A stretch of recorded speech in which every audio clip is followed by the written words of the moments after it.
currently 9:44 where I'm at right now in the morning, and Spider-Man Far From Home trailer dropped like 40 minutes ago, and it's pretty good. I already watched it. I watched it about 5 times already, and this is like one of the only trailers that I really watched over and over again because of how much of an impact that Spider-Man Far From Home is gonna have on the MCU. Because we already knew that it's gonna be the final movie of the Infinity Saga, or Phase 3, and it's gonna put us into Phase 4 with the next movie or whatever. And we know that we're gonna get a lot of unanswered questions from Endgame and all that, so I decided to go ahead and kind of make a breakdown for it. And I'm not even using a script for this. I'm actually going off the top of my head, going back and look at the trailer and recording the commentary. And I know I shouldn't do that, but I kind of really want to do it really quick and do it as best as I can. And I'm not gonna break down the little small parts. I'm gonna talk about it and explain it a little bit, but I'm really gonna go into depth with the big parts, and then talk about it and all that.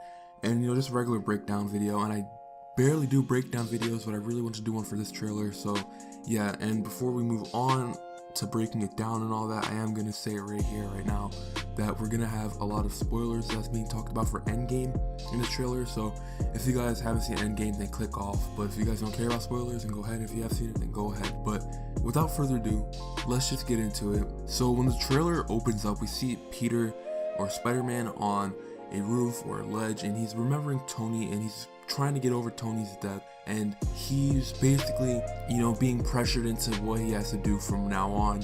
Is he gonna fill in the role of not being Iron Man obviously, but kind of taking up that space of what Iron Man was, and kind of being the next Iron Man, being a kind of source for hope, if you will, if you would like to say that. But he's kind of trying to find himself, and he's just mourning the loss of Tony, which is obviously, I feel like we all knew that we were going to see a little bit of that after Endgame and Spider-Man Far From Home, because of how close Tony and Peter was, the kind of father figure relationship that Tony had with Peter. So it's really good to see how this is going to play out in Endgame, how he's going to get over Tony's death, how he's going to kind of move himself forward. Because I think like a couple weeks ago, or like a month ago, maybe even a couple months ago, the director of Far From Home said that this movie is going to show Peter, the world telling Peter to grow up, and him trying to move forward and all that. And it's really exciting to see stuff like that, because character development is my favorite thing in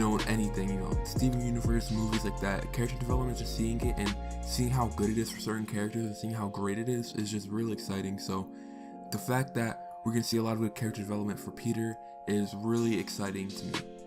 And then in the next couple of clips, we see Spider-Man in the Iron Spider suit still, taking down criminals, fighting crime. And we can see like he has a bond with the police in New York. So kind of like how Spider-Man is in the comics, or like the Spider-Man PS4 game, the cops recognize him now. He's kind of becoming more of a recognizable hero, if you will. He's kind of getting off that street level kind of thing, and he's kind of just being more recognizable, kind of like the other Avengers and all that. So I think that's something, really good to note. It was really something that I noticed like right from there, because I've been playing a lot of Spider-Man PS4, just free roaming, and seeing how Spider-Man interacts with police is really pretty much kind of not exciting, but it's really cool and fun to see. And then one of the police officers asked him, "Where are you going to be the next Iron Man?" And he's like, "No, I don't have enough time. I'm too busy doing your job." We see how he's with his quips and all that, so that's pretty cool. And I just realized I'm not really going in any specific order from the clips. So basically in the beginning of the trailer, Peter's talking to Happy, and he's talking about how much he misses Tony. Happy tells him that he doesn't think that Tony would have did what he did if he didn't know that Peter was going to be there after he was gone, which is actually pretty touching, because of Tony basically left his legacy behind. He left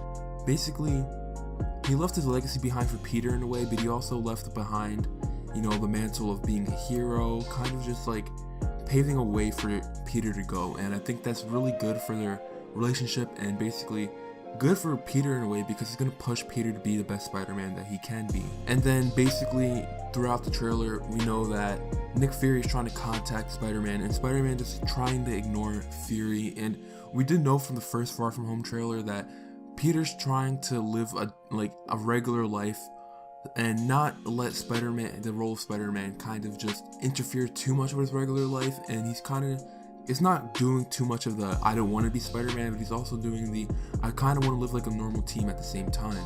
And we know that that's going to be part of what is going on in the movie. Spider-Man's trying to figure himself out, Peter's trying to figure himself out and figure out what's next for him and move on in the world. And then, you know, a couple clips later, or maybe 2 or 3, we see Nick Fury appear in Spider-Man's room, kind of like what happened in the first trailer. He hits Ned with a sleeping dart and, you know, tells Peter, you're a very difficult person to get in contact with. So we know that Nick Fury is looking for Peter and all that, and you know, we all knew that, so there's nothing really too new with that clip. Then Nick Fury introduces Spider-Man to Mysterio, and a couple clips later, maybe a clip later, but yeah, he introduces him to Mysterio, and then this is where the bombshell gets dropped, and this is what really reveals what the future of the MCU holds, and that's the multiverse. He reveals that Mysterio's from a different multiverse, and I never really thought about it that way until Endgame, until people started really talking about that. And I'm gonna be honest with you guys, I think Mysterio's lying about being from a different Earth or dimension, but I do think that there is a multiverse, and I think that they're gonna utilize that some way in the MCU. But we do know that apparently Mysterio's from a different Earth, and maybe Mysterio is playing, you know, things out in a different way. Maybe he is from a different Earth. Maybe he's not from a different Earth, but he does know that the elementals are from a different Earth, and he's using them in a way. Who knows? I'm gonna make a separate video about that, but we know that apparently Mysterio's from a different Earth, and that snap, I think it was either Tony's, Thanos's, or Hulk's snap with the Infinity Gauntlet or the Stark Gauntlet, whichever one you want to go by, whether it's Thanos, Hulk, or Stark. But either one of those snaps basically tore a hole in the multiverse or their dimension, and so I guess Mysterio's basically stranded on their Earth, and he's trying to look for a way back. Or maybe the elementals have a role into that. I don't know, but we do know that Mysterio is from a different Earth. So basically, Nick Fury is trying to get Spider-Man to help them out, and the Spider-Man is basically really kind of not wanting to do it. He's like, what can't Thor help you? Can't Captain Marvel help you? And they're like, Thor's in space, Captain Marvel's unavailable, so it's up to Spider-Man. And that's kind of also playing a role in Spider-Man kind of filling in the gray area of what Iron Man left, or kind of becoming the next, you know, big role in the MCU, or the big figure of the MCU. And I know we're probably be seeing a lot of that in this movie and in the future Spider-Man movies, and it's gonna be pretty good to see Spider-Man develop into not a new character, but, you know, his new goal or whatever is coming for his future. I can't wait to see that. So a couple of clips later, Mysterio asks Peter, what do you want? And I guess you could say that Mysterio's gonna have a bond with Peter in a way in this movie or something. I don't know, and he's probably gonna use that to kind of fraud his way into their trust or whatever. And that's pretty much kind of how the comics work out with Mysterio when he's first around, or for his first appearance. He's a fraud. He's I forgot what he tries to pretend to be a hero when he's really a villain, and that's what I thought the direction that they're gonna go with in this movie. But I mean, they probably still will go that direction, that he's kind of a hero on this Earth, but they find out he's actually a villain or something.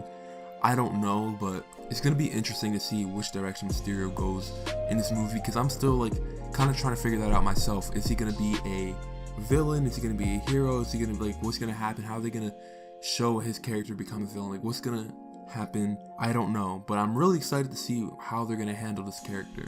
And then after Peter explains, you know, how he wants to go back on his trip, how he wants to spend some real life time, we get to a clip where Peter's trying to tell MJ something. I guess he's gonna tell her that he likes her, and then she cuts him off and says, you're Spider-Man. So at this point, everybody knows that Peter's Spider-Man. Not literally, but I mean, if MJ like really does believe that Peter's Spider-Man, he does go with it and says, yeah, I'm Spider-Man.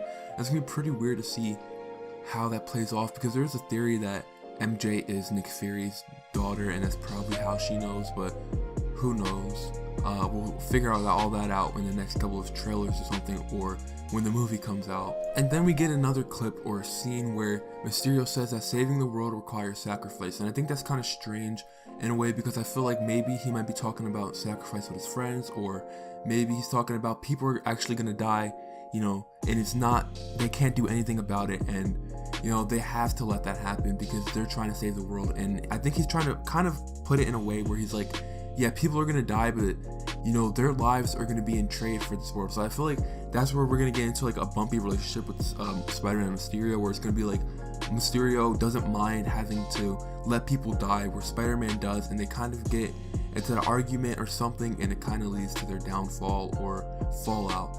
And I can see that happening too, where Mysterio doesn't mind letting people die, and obviously Spider-Man disagrees with that. He has no killing rule, so it's gonna be interesting to see how that plays out in the movie. And then we cut to a clip where I think Peter's wearing Tony's glasses. I'm not sure, that might just be his, but it looks like Tony's glasses from what it looks like. But and then he's like, oh my god, and I think maybe he's realizing that Mysterio's not who he says he is, and that's probably gonna be where he finds that out. I don't know, but that's my guess.